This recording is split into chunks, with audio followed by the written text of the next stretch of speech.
One of the biggest mistakes that you will make is to assume na yung mga tao mo, they are not the kind of people na gustong ma-develop, gustong ma-train. To assume that your people, they find trainings and workshops and seminars mga pabigat para sa kanila. But in reality, although may mga empleyado o may mga tao ka na may ganung mindset, but majority sa kanila, they all want to develop.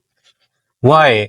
Because they want under your leadership, under your company. Gusto nila na the next 2 to 3 years, hindi lang pera ang nag-gain nila. They want to grow sa'yo in other aspects ng kanilang buhay. Because that will signify that they made the right decision. That will validate sa kanilang mga kaibigan, mga mahal sa buhay, asawa nila, anak nila, pamilya nila, that they made the right choice of becoming your employee. Kasi when they are developed, when they are trained, yung mga natutunan nila, hindi yan natatago. Somewhere, somehow, it will overflow. It will surface. It will appear sa kanilang relationship, sa kanilang pagiging mother, father, sa kanilang community. When you train them, they become more responsible, more confident. They become more accountable. So these things, although, yes, subtle siguro ang epekto sa kanila, but they will come out sa kanilang buhay and people will notice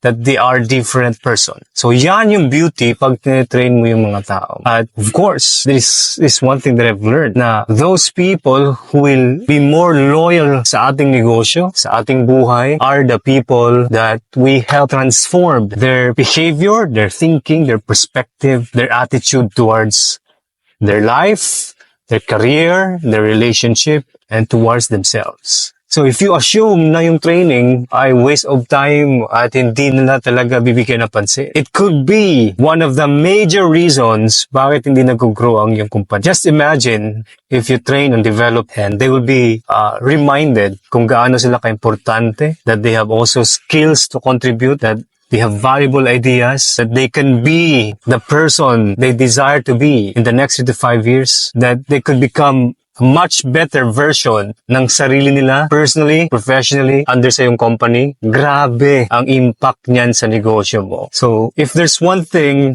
that you need to prioritize is to train and develop your people. Kung ikaw ay nag-i-invest sa systems, sa infrastructures, and they're giving you handsome or rewarding na benefits, how much more if you also put time, money, and attention in growing your human capital, in growing your people. Do not delay. Invest on your valuable asset today.